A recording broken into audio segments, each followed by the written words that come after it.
to improve the pre-existing knowledge, to deliver customer support and instructions. Now we would like to have this lecture series, the title Transforming Education Through Artificial Intelligence.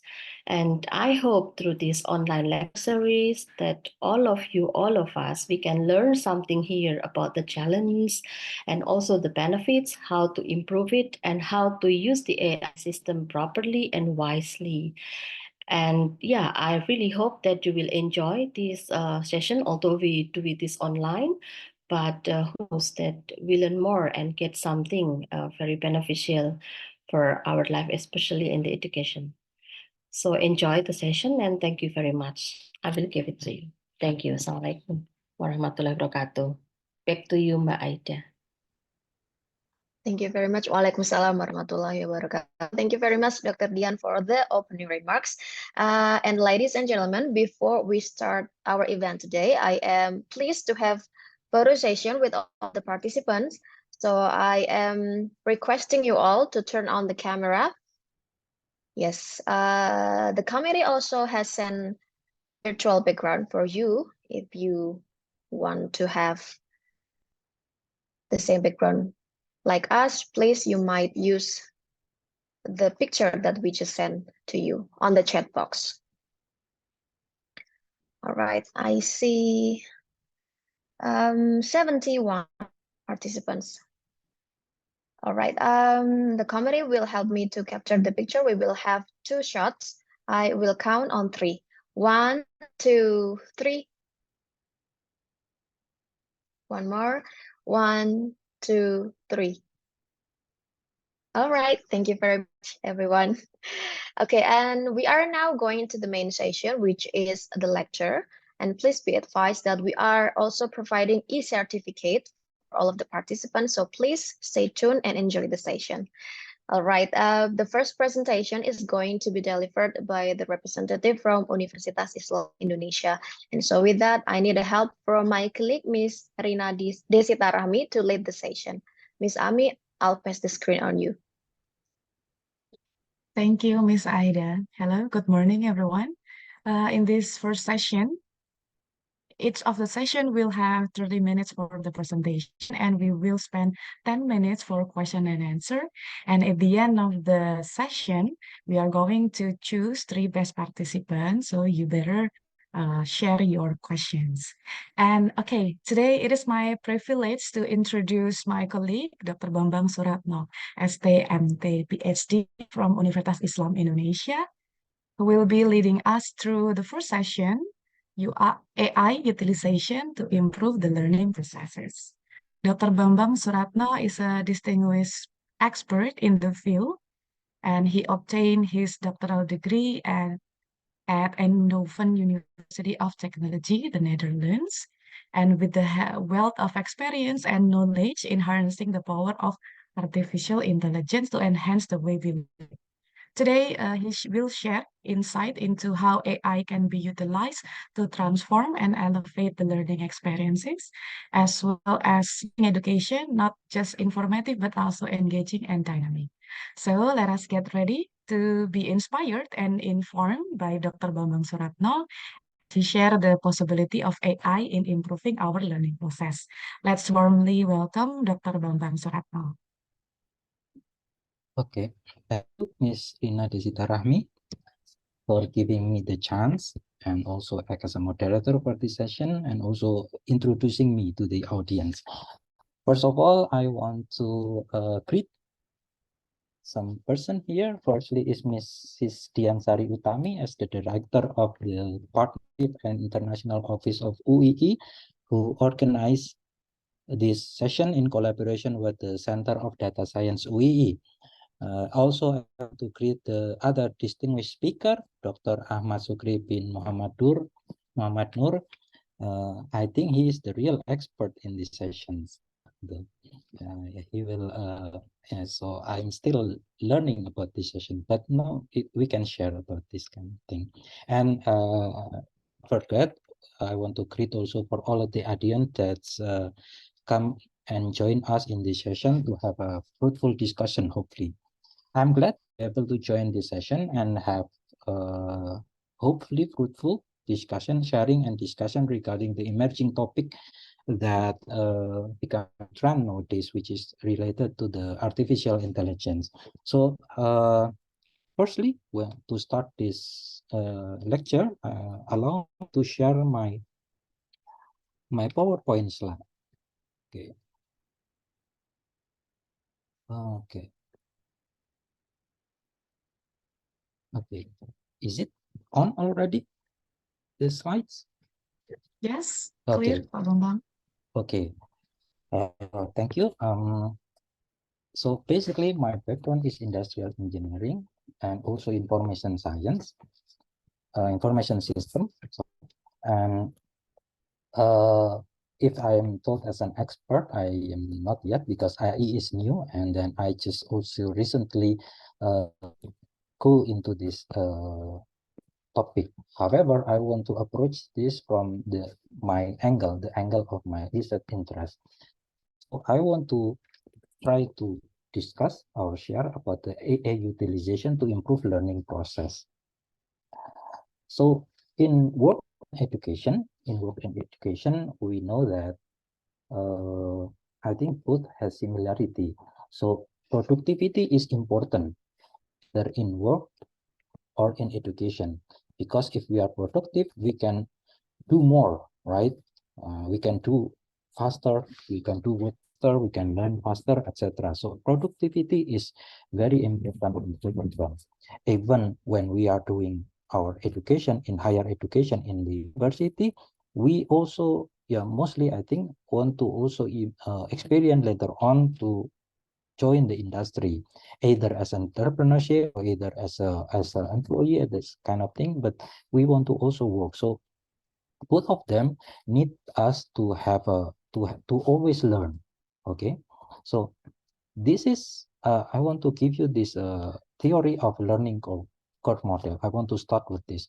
So this theory says that productivity is an exponential function of experience. The use of the previous period cumulative experience is the appropriate measure of the experience base available for this month activity. So even in industry, so when an employee have accumulate more experience, they can work better in the future or in the next month. So the more we learn from experience, the better our productivity will be. That's the premise that the model said. And there is also the second model, which is the learning process model. So this learning process model is how can then we actually implement this way of learning into the industry or even in the classroom or even in any activities. So in this model, as you can see first, the blue box at the top, that is actually the process or the sequence of process when a person learn. So they call it is called the first order learning. So basically it says that people, even student or even worker, they learn by collecting experience. By accumulating experience, they will improve their skill. So basically by doing your work or by doing your, if you are a student, if you are a higher university student or even student, the work is about when you are listening to the lecture, when you are reading the book, to those kind of thing, that the basic thing that you do, and with that you gaining some kind of information, it will actually help you in learning, and at the end it will improve your productivity. However, there is also a what we call second order learning. So it is actually we can improve, we can in some kind of a learning by the help of technology. If we are using the help of technology, it can improve again and can make it better the learning process itself. It can fasten the learning process. So learning that transform the goal of the process by managerial engineering action to change the technology, equipment, process, etc. It will improve the capability of a person to learn. That is the idea. However, this learning process after it is a trial, I mean, after is try to be implemented and see evaluated, it has kind of a finding. It can have finding that is not actually, it's a weird one. So it says that turn out it's not always success. Inducing technology, using technology to help improve the learning process is not always success. It can also disrupt. It's not only facilitate the learning process, but can also disrupt. So technology may or may not successfully help learning process. So why is that? So I want to try to dig further into this process model related to the technology that are nowadays.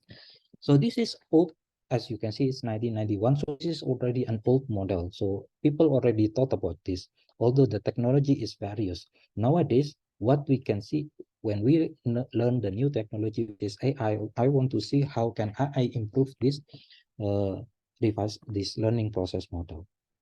So now let's try to, because audience is mostly about student, now let's get to the theory of some student learning process. So Park said that students who actively engage with what they are studying tend to understand more, learn more, remember more, enjoy it more, and be more able to appreciate the relevance of what they have learned than students who passively receive what we teach them. So in here, if lecturer only give information and students are passive, it says that they cannot learn more. So when students actively engage, then it will be better for them. And also educational institution by Priyahita, educational institutions are required to improve the quality of human as a user of technology to be applied in the education system, and not just focus on the provision of information and communication technology. These two premises become basic of what we want to talk about. And I want to also now first try to dig further into history about e-learning. So e-learning is the way technology, especially the web-based technology, internet-based technology, can help learning process. So it will start with the e-learning 1.0. So the driver of this e-learning 1.0 is the rise of web 1.0. It is actually only a web where we can put some content. With content available online, people can read. So in using this web 1.0, people in the education, they develop LMS, learning management system, so that student or everyone can learn anytime, anywhere, and anybody can learn it. It goes to the next after some period, after some years, it goes into becoming the e-learning 2.0. It's also driven by the web 2.0 technology, where in the web 2.0, people cannot only accepting information, reading information, but they can also interact using the platform of Web 2.0. So some also develop the LMS 2.0, where now students not only can read material, but they can also put some comment or even upload something, etc., etc. So it can interact. So it changed the passive information provider into active interaction platform. And then nowadays, we move into e-learning 3.0. So e-learning 3.0 is something that are not yet settled, I think, because at the beginning, it is predicted by that it will be driven by the Web 3.0 emergence. However, Web 3.0 is something that's still not yet settled. It's still developing. So one of them that are now coming trend, or they are developed, is the artificial intelligence, AI. So AI is part of the Web 3.0. So some of the academicians try to formulate this e-learning 3.0 as an intelligent learning. So it can give us benefit of personalization, participation, productivity, and also, but it also we need to regard about the ethics. Regarding the intelligent learning, the e-learning itself is have a function. So either e-learning is used as a substitute of the teacher, complement the teacher, supplement the teacher. So e-learning itself has benefits like flexibility, accessibility, independent efficiency. Yes, because nowadays student can access anytime. We don't need teacher to always there, and then they can have independence in their own pace to learn the material. So it's a give a lot of benefits. However, there is also disadvantages. So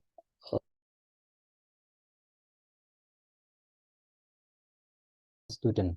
So because of there already material put in the website in the online, so sometimes because there is no for mentor, so it will be there is a reduced interaction between teacher and student, and no mentor. And secondly, is that no mentor cause student to lack motivation.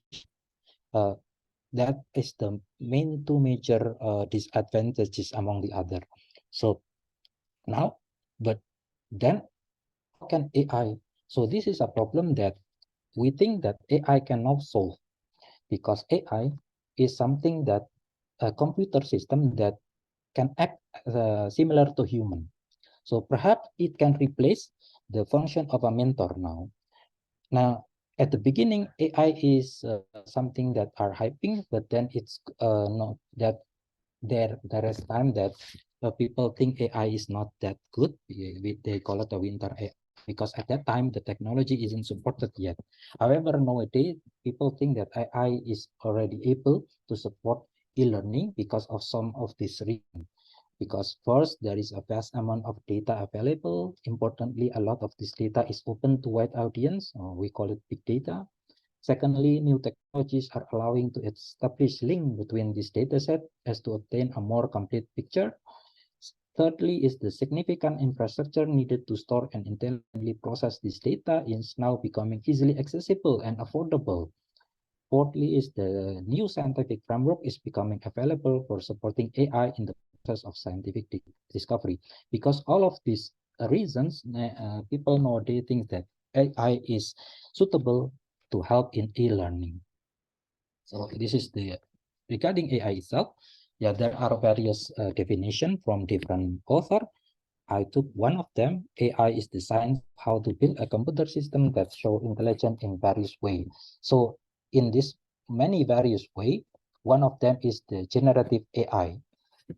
I think this generative AI is something that nowadays is the most used or the most well-known AI in its development. Okay, so what is generative AI? Among the other, perhaps other you who the audience who joined the first session of this courses like online lecture series already know more about the types of AI.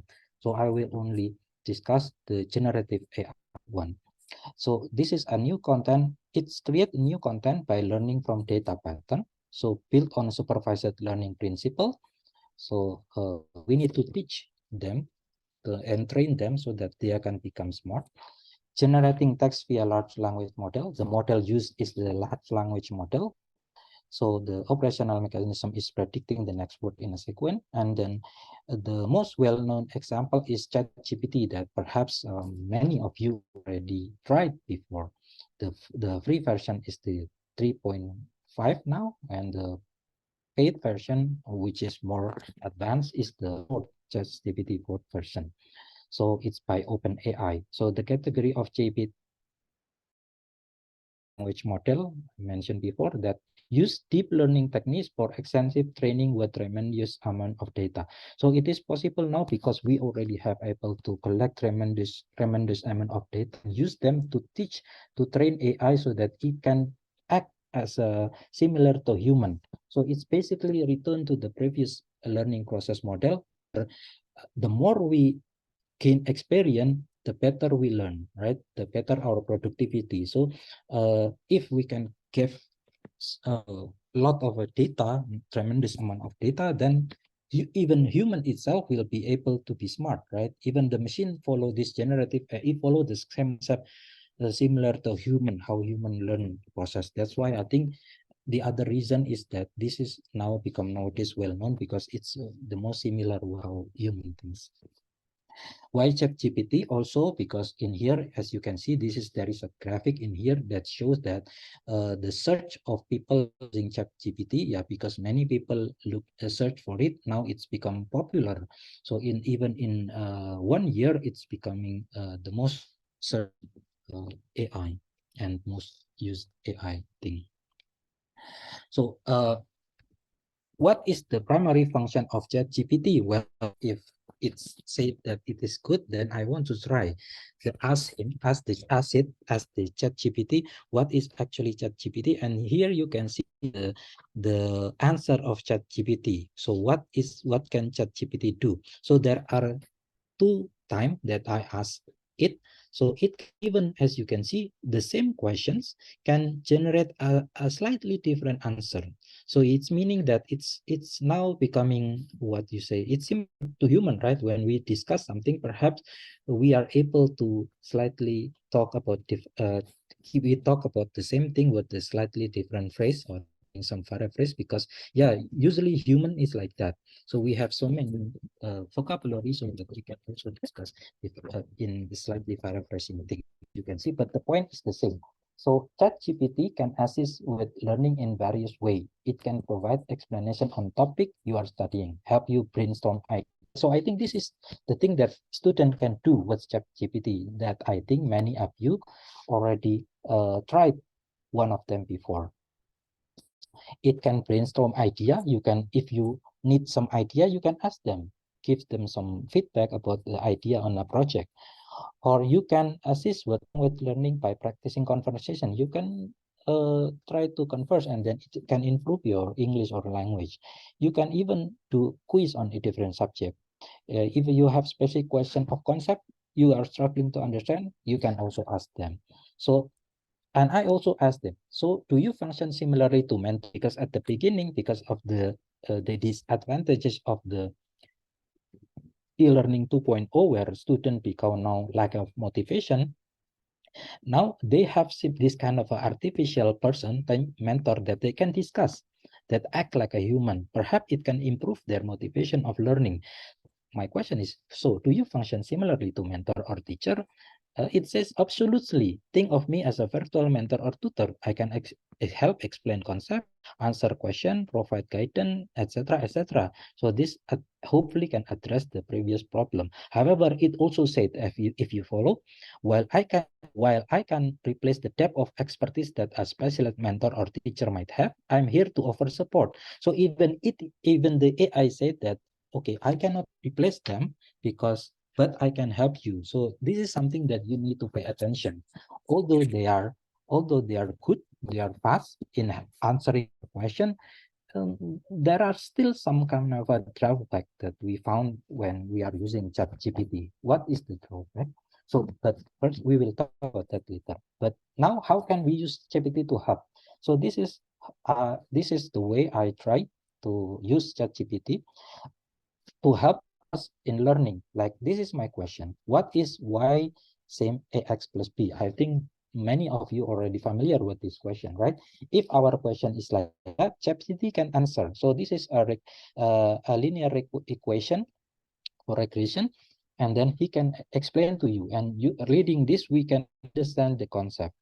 But what if we ask with different prompt? I mean, different question in a more detailed way. Explain about this, including with a case study in cost analysis. Let's say, for example, his answer will be more detailed, and he can even give us example, as you can see. As you can see here, even give an example to help us more understanding about the concept itself. What different here is that the question is different, right? The one is a simple question, the second is the question that are more detailed. So in here, in using ChatGPT, good prompt is important. So although they can answer, but when we ask the right question, we ask a good question, it will help us better. So even now, we cannot just say, help me with this, but it also train us become people with a sharper mind if we do a good prompt. So this is important. Is there any drawback? So I try to ask GPT to find if there is any drawback in here. As you can see, like I asked him to make an essay about AI in classroom. He directly, sorry, because it sounds like human. So sometimes I always forgot to say it's he or she, but it helped us. It helped us try to give us help in making an essay like this.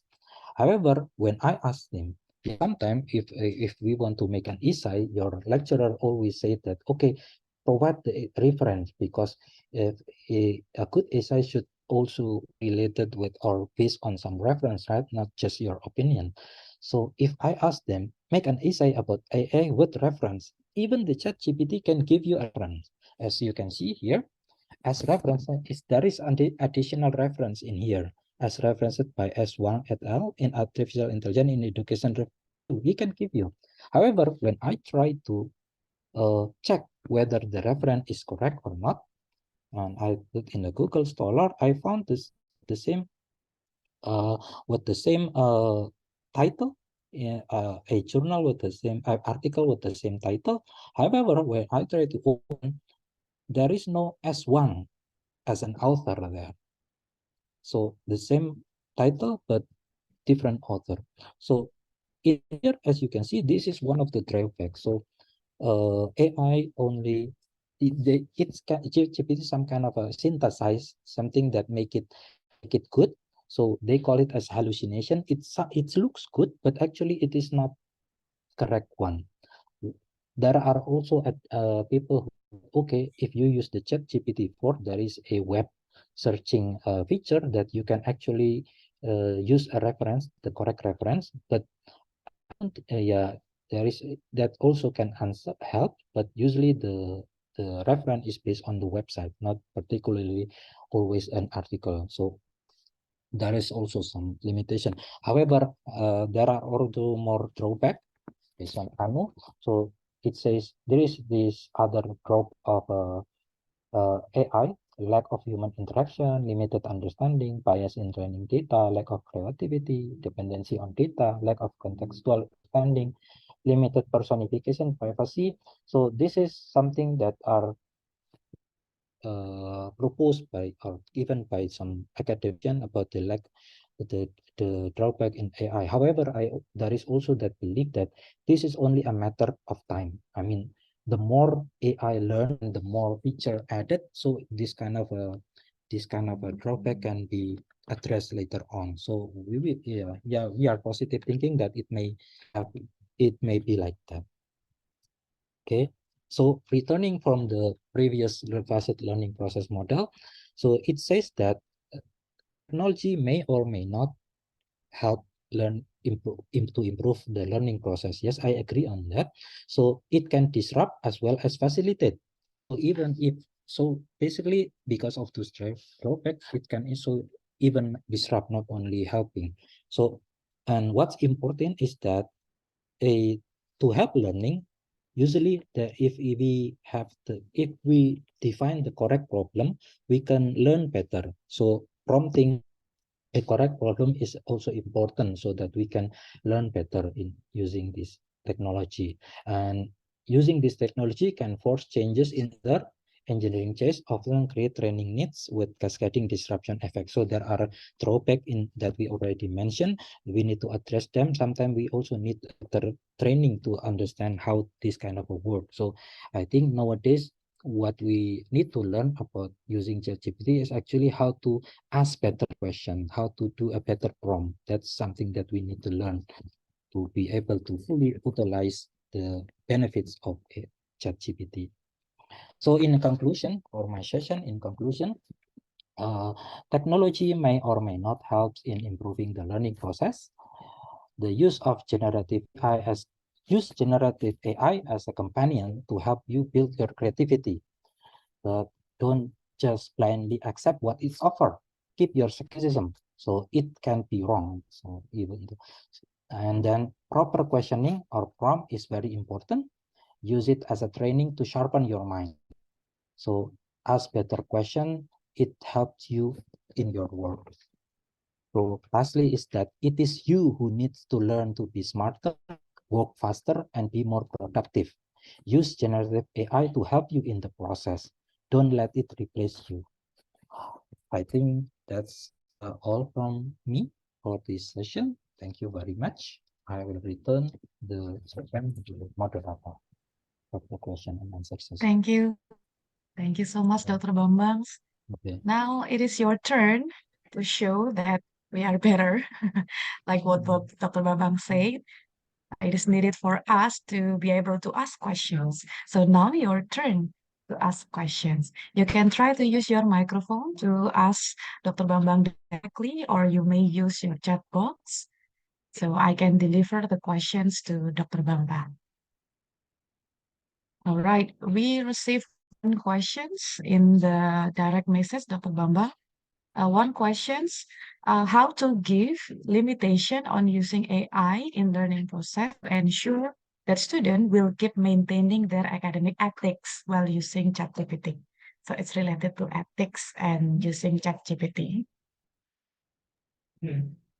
Okay. Can I directly answer? Yeah, I Yeah. think so. Well, we are waiting for another questions. Yeah. I am not sure why should we limit them. Okay. What we need to, because it's a technology, like I consider AI is similar like tools. At the beginning, when we do calculation, we use, in Indonesia they call it sempua, right? Sempua. And then after that, there is a calculator that we can use, improved version of a calculation tool. And then there is also additional a new technology, which is Excel, that can help us better rather than calculate. And nowadays, perhaps AI is similar to those tools. However, in a bigger capacity, it's smarter way of smarter tools. I don't know why we should limit them, but perhaps the concern is that if the student not wisely use the AI, it can disrupt their learning process. Like I told you before, it's not facilitate, but instead it will disrupt their learning process. So we want to limit them. I think what's important is to make sure that what they are using, the thing that they use, the AI that they use, something that will help them improve learning process, not disrupt their learning process. So we can investigate which activity that, or which kind of a parameter that become disruptive instead of a facilitate. So when let's say in SI, you don't give them additional command to add reference into your SI. Just make an SI. They will just make an SI without any reference. So we cannot check whether the SI is actually they are the one who write or they are the one who are not. Is it written by ChatGPT? Although we can just actually copy them and then try to put in ChatGPT and ask ChatGPT, is this made by AI or not? Perhaps the ChatGPT can also answer, and we know that it's not actually the thing that the student wrote. However, but I think the way to limit them, I'm not sure anything, but what I think is to make sure that they use it in a better way by when we are asking for assignment, make sure that this is something that are work. I mean, this is the actual work, the original work, the original work of the student itself. Then use the AI.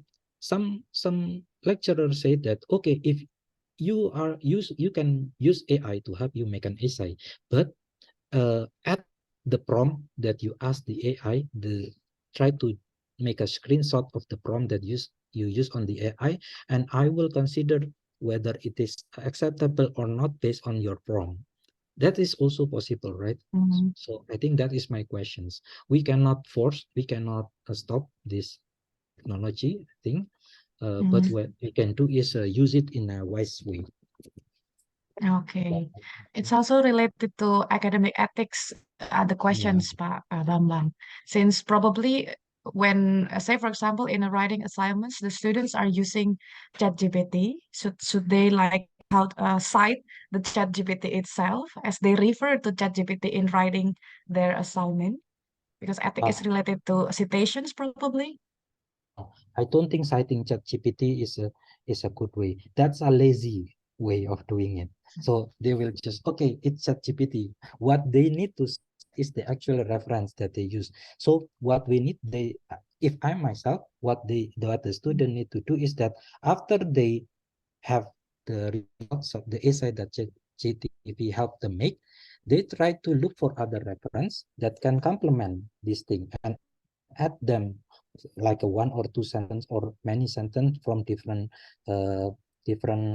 references that can actually complement this kind of thing. So the reference should be a real one. You cannot use just put ChatGPT because it's so lazy, and we cannot track actually if this kind of thing happen. Yeah, I think that's Okay. so.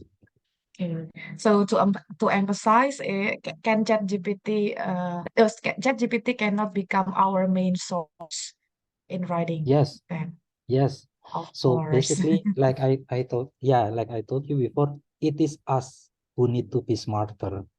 It is the ChatGPT that are smarter than us, right? That's the Yes. idea. Okay, couldn't agree more. There is second questions, Dr. Bambang from Kenneth. What are the advantages and disadvantages of AI for the students and teachers? Yeah, I think already mentioned, right? So it helped us work faster, work better, be more productive, because perhaps usually when the hardest part of working in academic or doing scientific working is at the beginning, finding the idea, right? What we want to work on, perhaps this kind of thing. So sometimes we have an idea, but it turned out to something that people already work on, right? Because yeah, we are in a scientific area. There is a saying of that we stand on the shoulder of the giant, meaning that we need to look other work, the previous people that work before us, so that we can improve. We can have this side that, okay, what is new now? And because there are too many information in there, it's beyond our capability to read all of them. And AI can help us to read them and act as a person to discuss, and then it can help us to give some new idea or further idea. It can also help us with the more repetitive work, so that, or something that are actually we just forget because we know about that, but we forget about that, and we can easily ask them, and then it can retrieve the information to us quickly in those kind of thing. I think that's the main purpose.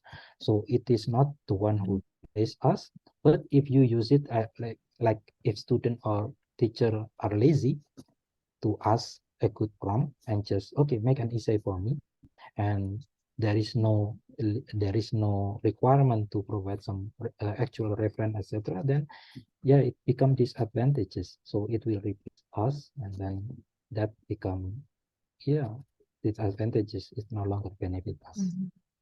Okay, I think All that's it. right. Okay. Another questions related to students. Many students tend to copy and paste answer from ChatGPT without much thought. But once they are asked to elaborate their answer, they cannot because ChatGPT only provides with the summary, not the idea as a whole. So basically, students fail to understand the concept properly. The question is that how to persuade students to pursue the whole concept first before consulting ChatGPT for a summary. That's question from Andre. Yeah. Um, I I think how can I say this? So what why is it question regarding that is that why is it possible to student to submit a direct copy paste result of GPT as their assignment, right? Do you not give some kind of a mechanism that prevent those kind of thing happen? The mechanism I gave you at the beginning previously is like this, because there is a weakness of ChatGPT that they can provide a good references. Perhaps mentioning about they should provide references. And I think that is something that is common when we are writing article, right? Putting some references, where is this statement came from, this kind of, I think, to be able to write this statement, we need to read the whole article first, so that we gain a better concept, the whole concept on this kind of thing. If there is no mechanism like those one that complement your assignment, so that student don't do that, then yes, we will receive an assignment, the submission of assignment that are just a copy paste. I think that's some kind of a basic idea to add some kind of a mechanism that will prevent this thing, basic on the limitation of the ChatGPT itself. Yeah, so that we need to know the drawback of ChatGPT or other AI technology, and then use those this drawback or limitation to help us on answering what's good and what's not from the student assignment. Yeah, I think that's Okay. a good answer. All right. Thank you so much, Dr. Bambang. Do we still have time, Miss Aida, for the question and answer? Unfortunately, no, Mbak Ami. All right. Okay. Thank you so much for all the students who already, also student participant who already asked questions. And thank you so much, Dr. Bambang, for the explanation regarding how we use ChatGPT for our learning. Yeah, Thank you so Dr. much. Thank you. Nice to be able to share. Okay, now we move to the second session. In the second session, I am pleased to introduce our next esteemed speaker, Associate Professor Dr. Ahmad Sukri bin Muhammad Nur, a distinguished academic from School of Digital Science, University Malaysia Terengganu. Professor Ahmad Sukri has made significant contribution to the realm of academics and technology. And today, Professor Ahmad Sukri will sharing his insight in relation to transforming education through artificial intelligence. And then please join me in welcoming Professor Dr. Ahmad Sukri bin Muhammad Nur. Good morning. Sorry, Dr. Ahmad, you haven't unmute your microphone. Okay. Assalamualaikum warahmatullahi taala wabarakatuh. Waalaikumsalam. Now the screen is yours. All right. Okay.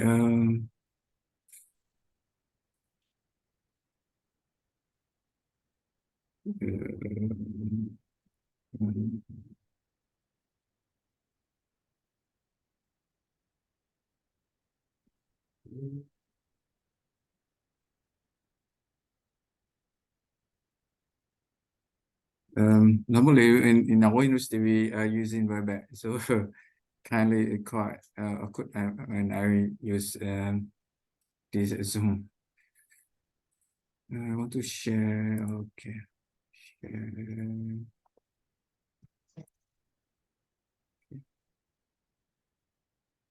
Hopefully everyone can see this one. All right. Yes. Okay. So actually when I received this topic, I thought this is the topic of the talk, but this is the themes of the talk actually.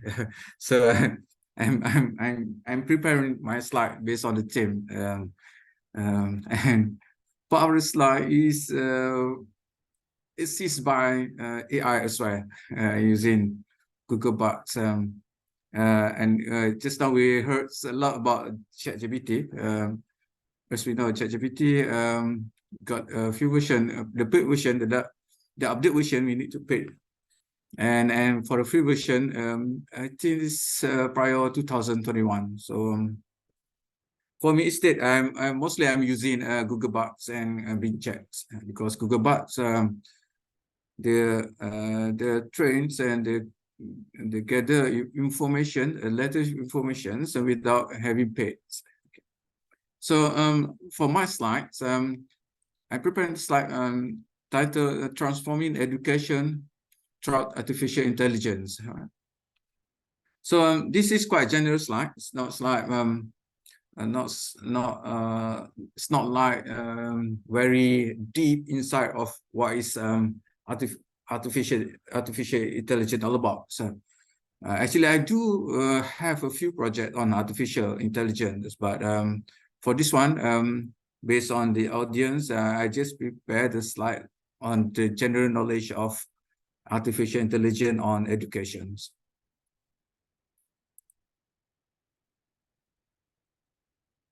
So through this presentation, we will expose how artificial intelligence is transforming education. We'll discuss the potential of AI to personalize learning and provide real-time feedback and automate administrative tasks.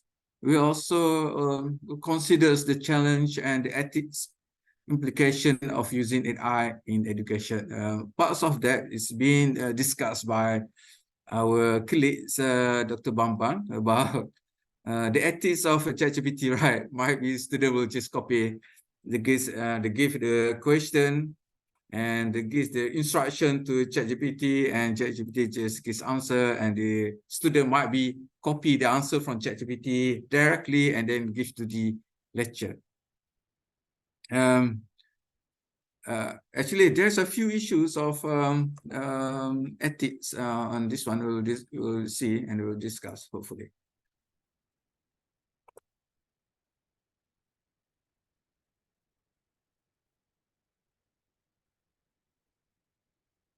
Okay.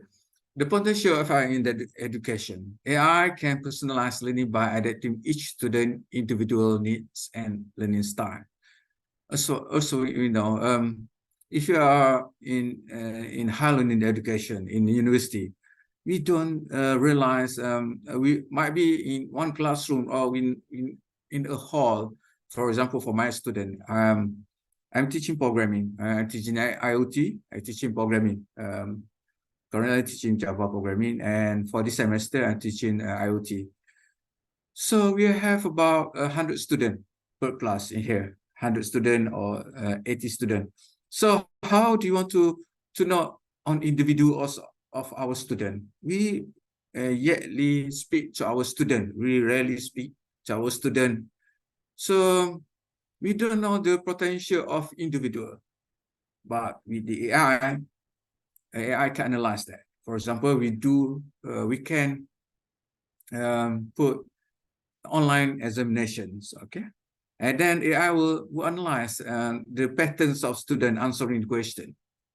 And they know which part the student is quite lacking and which part they don't understand. But for us, in general, if you use manual without the help of AI, we just see the general graph.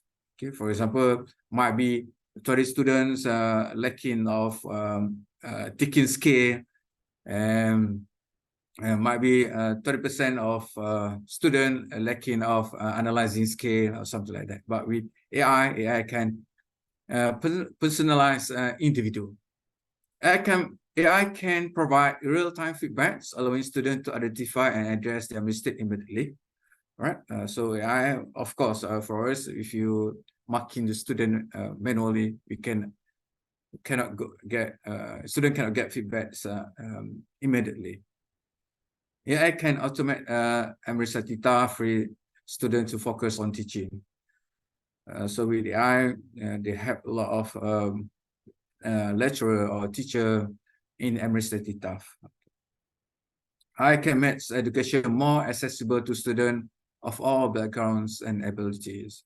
Yeah, might be previously higher education is exclusively for certain people, but nowadays with AI, every student can learn based on their abilities.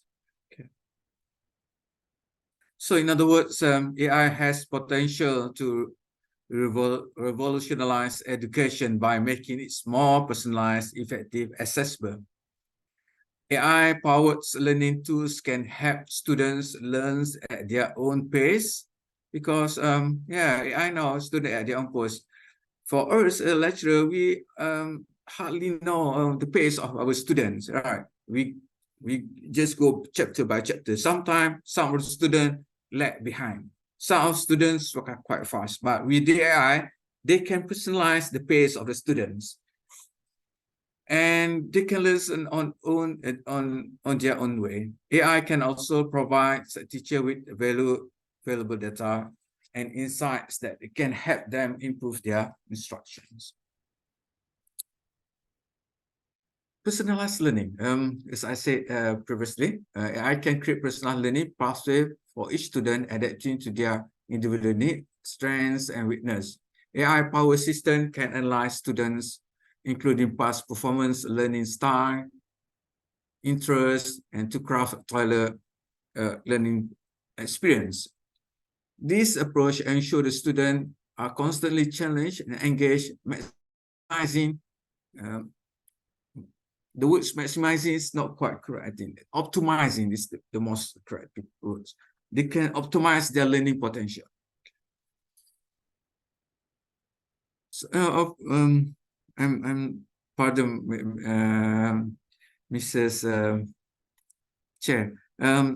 What is the time allocation for me actually? Because normally when I give lecture, sometimes more than 1 hour, so I need to to toilet the time. 30 minutes, sir. Yeah. We have 30 minutes for the All right, sharing okay. here Thank you. presentation. I forgot to ask because I not look at the timetable. I just give a lecture. You know, as a lecturer, we eager to give a lecture, right? Sorry for that. All right. So my presentation today is something like we just have informal thought we can share. It's more what we call down to earth, right? It's more down to earth. It's more. I think it's more. It's easy for me to deliver with layman language. Okay, this can be done in AI. How the personalized student. So this can be done by using AI to assess students' strength and weakness. AI can automatically, after one assessment, for example, we give assignments, we give the test, so they can automatically assess the strength or the weakness for each of the students. Just imagine, for example, for me, I got about 120 students per class for my programming class. It's quite difficult for me to personalize, to know the potential, the strength, the weakness of each student. But with the AI, the AI will give me the graph for each of the students. So I can know personally the strength of student with the help of AI.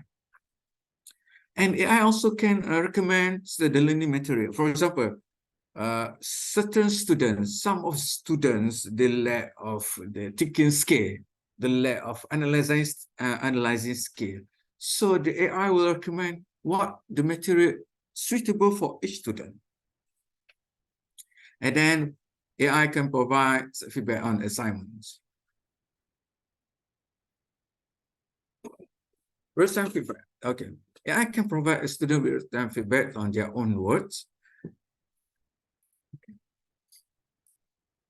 This is very, very essential for effective learning. It's very, very crucial because if you want to be an effective learner, as a lecturer want to be an effective learner, we need to know the feedbacks, the real potential of a student. So AI can provide that. AI can provide students with immediate feedback, which can help them learn from their mistakes and improve their understanding of the materials. So in other words, AI can also provide students with positive reinforcement. So it can, in other words, can make students still motivated. Right. For example, some students, they got 70 marks, right? And then we know the student got 70 marks, but for us as a lecturer, we want to analyze for each of the students which part they are not good at. It's quite difficult. With the AI, we can motivate the student, certain student, and the student itself can stay motivated by knowing in which part we can diagnose the weakness of the students. So this is an example, actually, some of the AI tools that can help the students and the educators, the student and the lecturers. Okay, AI can automate administrative tasks by such grading assignments, scheduling classes, and managing class records. So, in other words, AI can help to streamline administrative tasks, which can free up teacher to focus on teaching. Some of the lecturers or some teachers, sometimes we tend to do lots on administrative tasks. I know a lot of lecturers, and we do some of clerical works, for example, some documentation and some administrative tasks. So sometimes we have a limited time to focus on our class, because we do have time. We have to spend time for administrative tasks. Okay, so this can lead to be more effective and efficient learning environments. So, for example, in AI, we have quiz generator, personal learning, Twitter chatbot, automatic gradings, and so on and so forth. So this is some tools that I found for AI to help educators and students. Okay, in accessibility. Okay, if you look at the angle of accessibility, AI can make educator more accessible to students of all backgrounds and abilities. Yes, currently we still have a paradigm which we can see that education or higher education is exclusively for certain peoples. If you want to have high learning education, we need to go to university. We need to go to some college with certain fees. But with the AIs, and AI can profiling certain individual and which is the best education they will have. Sometimes they will get this one. They will get this accessibility to the education freely. AI can provide students with learning tools that are adaptable to their individual needs. AI can also translate educational content into multiple language. Yeah, this is the best part, right? You can have your knowledge with other language to your own language. For example, you want to know about the hacking. Okay, some of the hacking material in Russian language, I know, because I'm part of that previously, in Russian language. But with the AI, the translator, they can translate with your own language.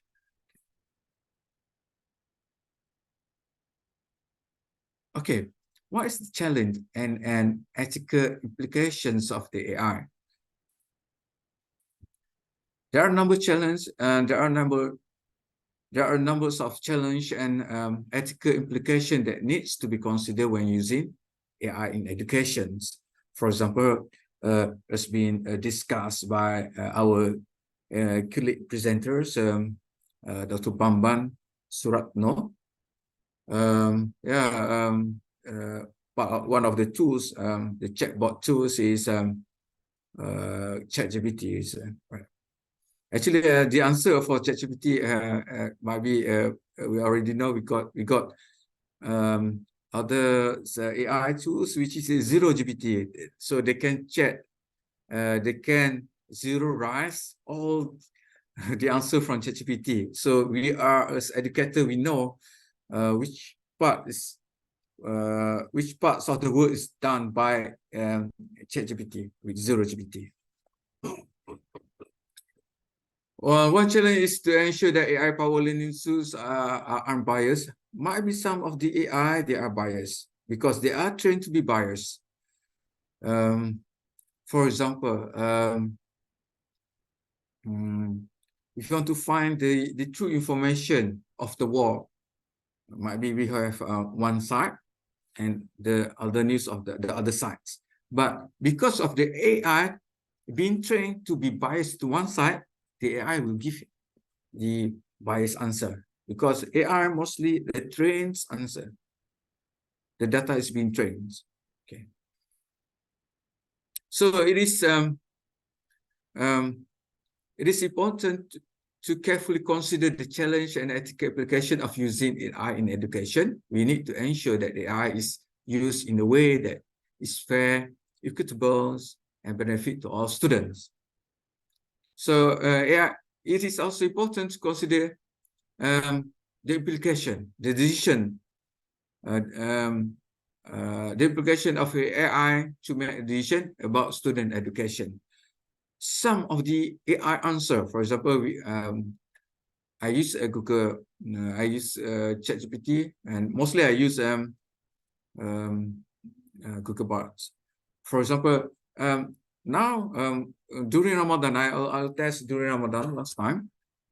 What is the what is the citations or the surah or the ayah or the sentence the phrases that ask the Muslim to fast? Okay. Apakah ayat untuk mengarahkan umat Muslim untuk berpuasa? I asked ChatGPT in English, and then they give you the surah. So you can use ChatGPT stock in education in your daily life.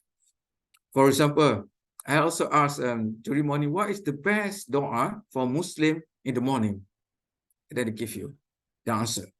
Sometimes they give you the wrong answer. Sometimes they give you all the doa.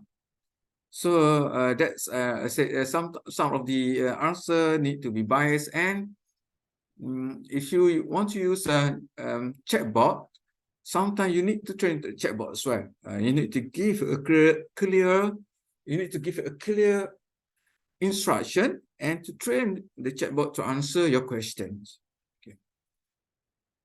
I don't want to elaborate more about the chatbot because our previous speaker already elaborated more about that.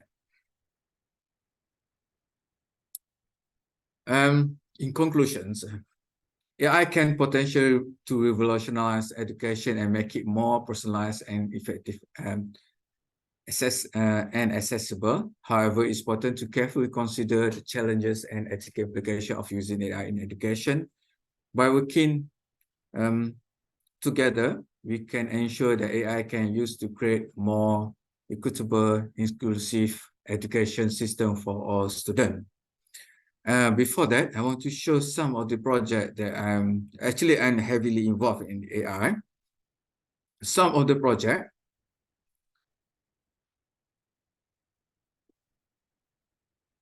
I want to show. Okay, some of the project. I'm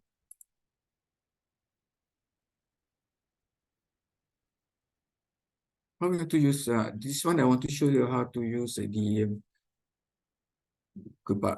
I will show you this one.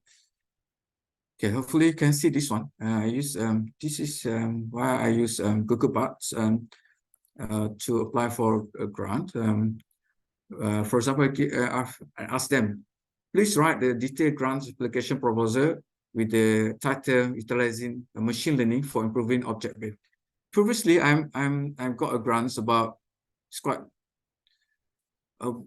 some in ringgit. I don't know in Indonesia. I got a grant about 300,000 ringgit is about 300 to 400, about $100 $100,000 for this grant, object-based autonomous recovery technique. My previous grant is I want to stabilize the cloud system, because in Malaysia banking system every midnight they will down the server, so about 12 midnight, about 5 minutes. But when we look at the Google never down, and some of the websites never down. And I developed some techniques, autonomous techniques, which is the service never down. But that is about 5 years, 6 years ago. And now I want to upgrade my my research by using machine learning. And I asked ChatGPT, it's not ChatGPT, Google Box to write the proposal for me. And this is the proposal that they give me. The executive summary, the research background, and the hypothesis. This is exactly what the grant is. And after you got that one, for example, if you don't understand, they give you methodology and everything, okay? For example, they give you methodology. This is more important part of the grant. Design, and because the methodology is very important, you can ask the chatbot, please, for example, ask in detail, please elaborate in detail for the phase 1. Then they give you more details. So that's I just mentioned before. If you want to use chatbot, you need to train them first, and then you need to train how they can help you detail out something. And I like to use Googlebot, because Googlebot they train the current data. It's not like ChatGPT. ChatGPT, yes, you can have current data from ChatGPT, but you need to pay for that. But for Googlebot, it's free. And the other things is for free, but it's not quite accurate. But they got the current data is Bing Chat from Microsoft. Google Chat. This is from Googlebot, and ChatGPT is from OpenAI. So this is the sample, and after that, okay, I want to show you how I come up with the proposal. After that, the real proposal.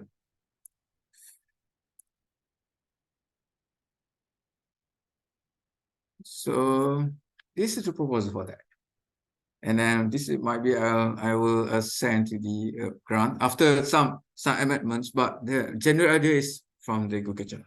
As I mentioned by our previous speaker, we need to tailor some of the answer with our needs, but they can help you to give the rough idea. Also prepare some presentation. Previously, I do some talk with I think you know this university, University Telkom in Bandung. University Telkom in Bandung. I give talk on. I give talk on this one. Okay, I'll share you. And I use 100% AI presenters. Okay, and this one, if you want to use.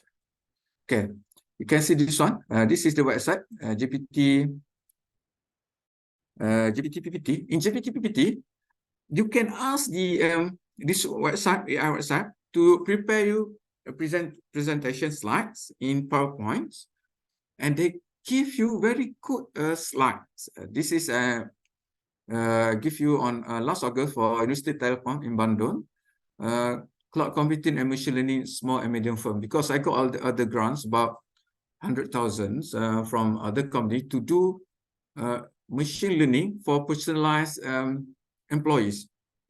In certain firm, for example, accounting firm, they give me 100,000 ringgit. Dr. Rina, 100,000 ringgit, how much actually in Indonesia? I don't know. How much, sir? 100,000 ringgit. About 100,000 ringgit, about 25,000 USD. Wait a minute. It's around 100,000 ringgit. 100,000 ringgit. $1 is around 15,000 rupiah. Can someone? Ya, Dr. Bambang? Dr. Bambang, berapa ya? I think $1 is around 15,000 rupiah now.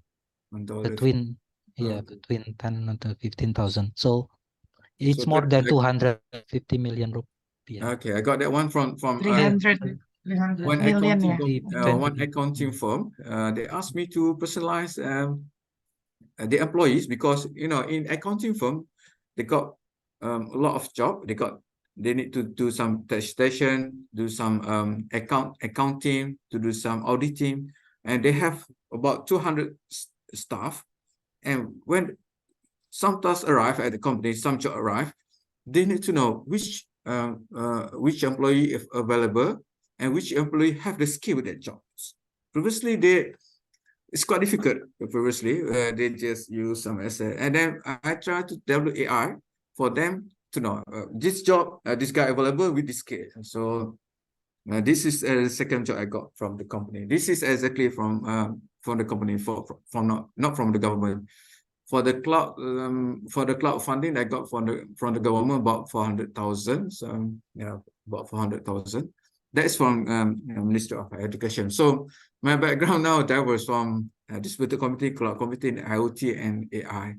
So with that, I end my presentation. Thank you very much for inviting me to IIU. Actually, I've been physically in IIU in 2008, I think. 2008 or 2009, I got some conference there. I've been there with my wife and my son. In IIU, yes, Are you in Jogja, right? in UII? In Yogyakarta? In Jogja. Oh, You got you got campus okay. in Jogja, yeah. I've been in Yeah. Jogja. Your campus in Jogja. Okay. With that, thank you very much for inviting me. So open to the floor for any questions. Okay. Thank you, Professor Ahmad. We now open the question and answer session for anyone who would like to ask Professor Ahmad Sukri directly. You may use your microphone or you may provide your questions in the chat box. Now we have one question from Ahmad Sandiansha. Yes, please. Okay, hello. Good morning, Ms. Rina and also Mr. Ahmad. I'm very sorry for turning off my camera. So thank you very much for a very insightful presentation from you, Mr. Ahmad. It is very wonderful. But I just want to try to highlight about what you have delivered before, how AI can give accessible education for all students. But however, we also need to pay attention on social problems that we currently have, especially in Indonesia. Yes. Like, most of our problem is good internet access sometimes is only able to be accessed in Java Island, while some other island like my island in Sumatra or especially in Eastern Indonesia, they cannot have a very good access either for students in university level or senior level or even lower educational level. So I want to ask to you is how we can answer that we can give inclusivity in the through AI, how we can give accessible education through AI in students in the rural area when they sometimes are struggling with some context of internet access. That's my first question.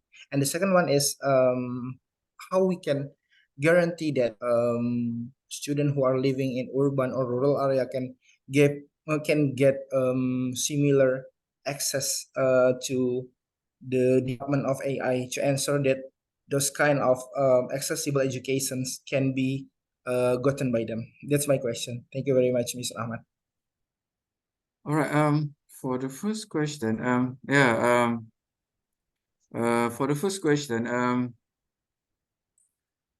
accessibility, right? The accessibility issues. For the accessibility issue,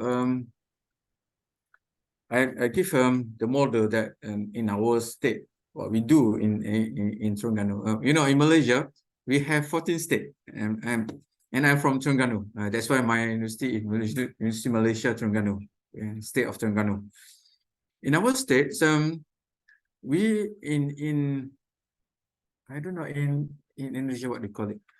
In the area that we have representative in Dewan, for example, Dewan Negara ataupun in all the Congress or the Senate, in every Senate area, in every Congress area, in every village, easy to say, in every village, that it's hard for internet to be accessible. It's quite difficult for internet accessible or quite low, because in Malaysia now we are rolling all area for 5G. No matter you are in rural area or in urban area. But if you are in rural area, there are we call it an internet center, which is freely available. You don't need to pay anything. It's being paid by the government. And there are, we call it, it's not a teacher, instructor there. For each village, there are instructor there. You can learn internet, you can learn on new technology from the instructor. All people, no matter all people and all backgrounds. From the early age of the people of the persons and until there's no limit. There's no limit. Okay, they can access to the center, internet center, for free, and they have some modules they will teach to this person, and everything is free, is paid by the government. So in other words, if you don't have internet or you don't have money to go to buy some internet package, you can go there in our country. And now, might be in Asia as well, our government subscribing Starlink from Elon Musk, SpaceX, for rural area that exactly we cannot have internet access. For example, in Borneo, in Malaysia, some remote area in Borneo, you don't have land transportation. If you want to go to the area, you need to walk about 3 days. So imagine you need to walk 3 days to go to the area. Might be some part of Sumatra. Then government give initiative, which is they will give a Starlink access for that. So I don't know in the model in Indonesia, but the Malaysia model is something like that. So in other words, no one left behind on internet accessibility. Dr. Ahmad, your name sounds like my name. Before that, I wonder in Indonesia, some of the names is quite something like Malaysia. For example, Ahmad Pedetri, because some of the lecturers from Indonesia come here. Her name is Ahmad Pedetri. Some name is Tutut Herwan. Sometimes like Malaysia, sometimes not Malaysia. Why is different something like that? Is there any historically or something like that? I don't know. Something like Dr. Ahmad. I know it's something my name. Yeah, many Indonesian names from Arabic language. Okay. Some of them from Arabic language, some of them are from the like Java Island, Japanese name. Okay. Because mostly in Malaysia, Malay or Melayu, Malaysia, we have Arabic name. Mostly 100%. That's Almost why 100%. 100% Malaysia. That's why I got a friend from the Himalaya, Tutut Herwan. Hey, why his name is something like that? My name. So in other words, some of Java people have their own Javanese name. Some of Sumatra, because I know Sumatra, they are Malays, and so they got some Arabic names. All right. So to answer the second question from Dr. Ahmad, I don't remember the second question. Okay, so doctor, my second question is how to make sure based on those borders, how to make sure that the development of students in rural and urban area can be in the same way, no one is left behind when the development of students in a rural area.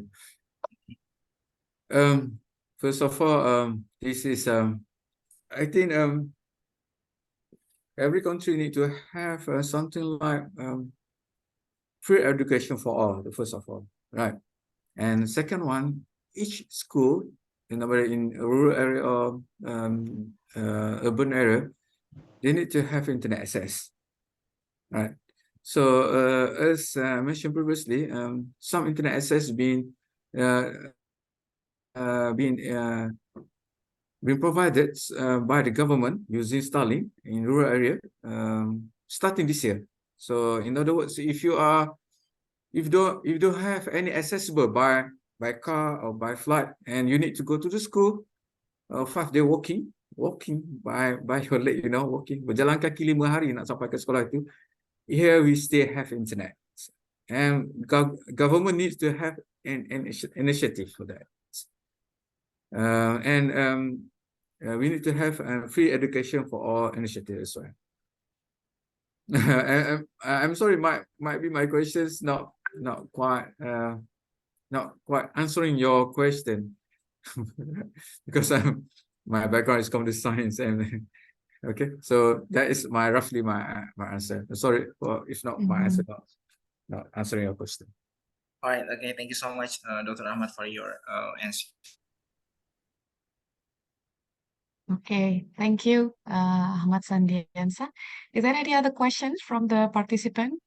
You may also use your microphone to directly ask Professor Ahmad, or you may put your questions in the chat box. Another questions in the direct message, Professor Ahmad. In the point of view of student, is there any way that teachers or probably other people can be able to know or detect that our work is from the ChatGPT? Yeah.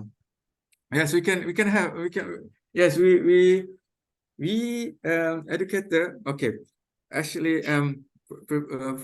prior to this one, we are educator. We need to one step advance from our student. That is most important thing as educators, right? As a lecturer or because student nowadays they are very advanced.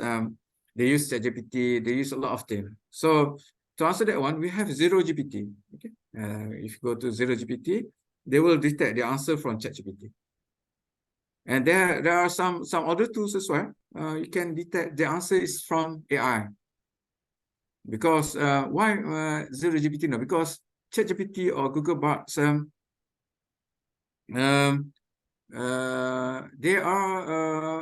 got the answer. They give to us. They got the answer, the information that they give to us based on the learnings on internet, the data they're given. Zero GPT, they are counterback. What?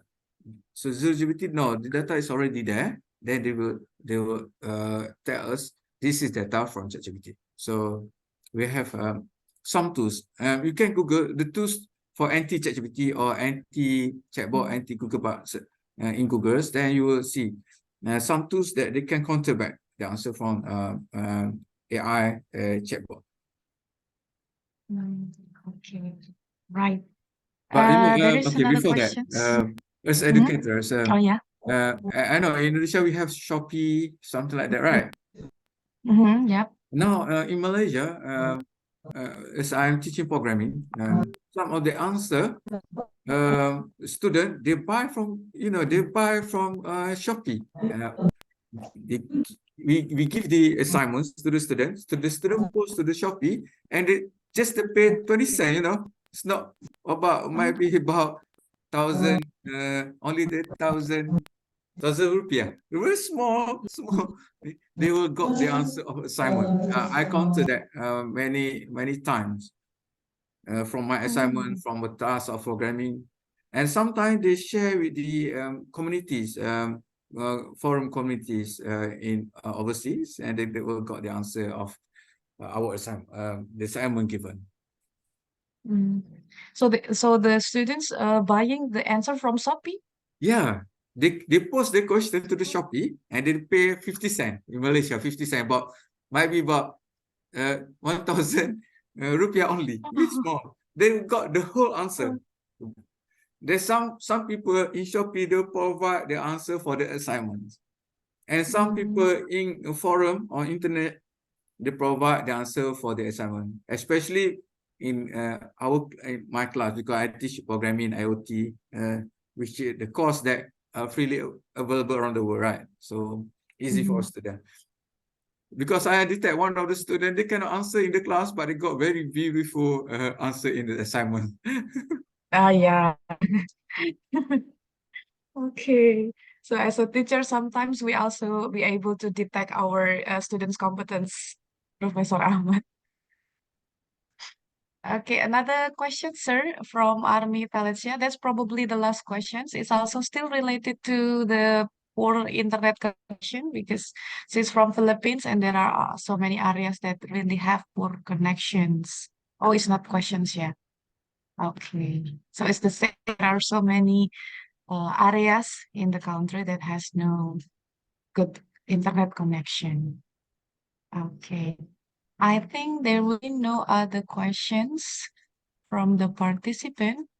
All right. Since our time is up, Professor Ahmad, before we close the session, do you have any closing remark? Right.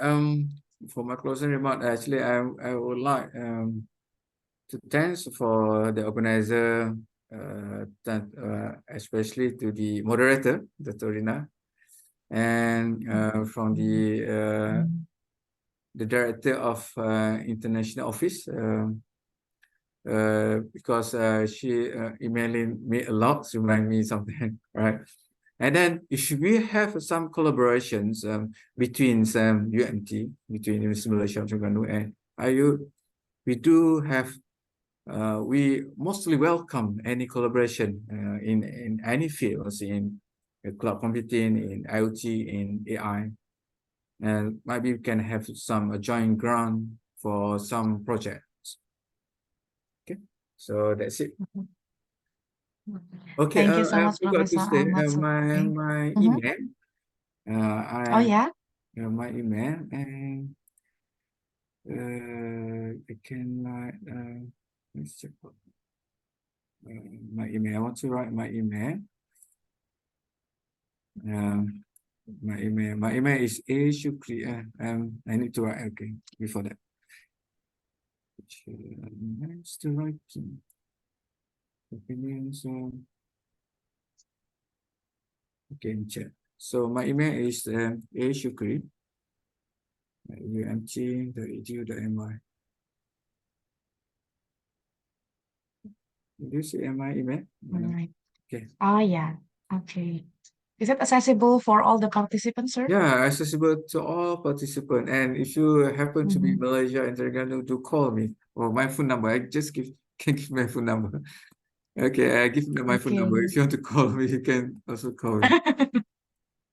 So all the participants, if you still have further questions or probably more discussion with Yeah. Professor Ahmad Sukri, you may contact him at the email provided in the chat box or with the phone number, sir. Yeah, that's okay.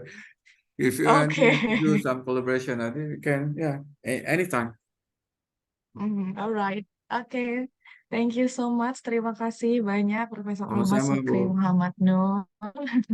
Sama-sama. Now, this is the end of our session. I'm going to return the screen to our lovely MC today, Miss Ai. Thank you so much, everyone. All right, thank you very much, Miss Ami, and also to our respective speakers. I believe that we have gained a great knowledge from the discussion. And I think I am going to be sharing a good news for all of the participants. We have selected 3 participants who have sent the questions to us during the lecture. And they are, first we have Kenneth Merera. I'm sorry if I pronounce your name wrong. So the first we have Kenneth Merera, and the second we have Andri Nisa. The committee, please help me to reach the winners. And the last one we have Ahmad Sandiansyah. Okay, so I will repeat it one more time. The first one we have Kenneth Merera. The second one we have Andri Nisa. And the third one we have Ahmad Sandiansyah. Congratulations to the selected participants. We have prepared some vouchers to you. So please, you might contact our team, or I think our committee has contacted you. So please be aware of our chat. Yes, we have also sent a message on our chat box. Please contact us to claim your prize by emailing us on io@uii.ac.id. Thank you. All right, ladies and gentlemen, we have reached the very end of our event today. On behalf of Universitas Islam Indonesia, we would like to say thank you for your active participation today. Also, thank you to our respective speakers for sharing us valuable knowledge. It is an honor for us to have such amazing partners from University Malaysia Terengganu. And my very last announcement will be we are going to share the QR code for issuing your certificate. And you might simply scan the QR code and fill out some questions, but make sure to write your name and email correctly, because once you miss one letter, the certificate will never come to you. And the link is only available for 2 hours, so please make sure you will access the link as soon as possible. Thank you. I guess that's all for me. Once again, thank you very much for everyone who has participated today. I am Aida signing out. Wassalamualaikum warahmatullahi wabarakatuh.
you.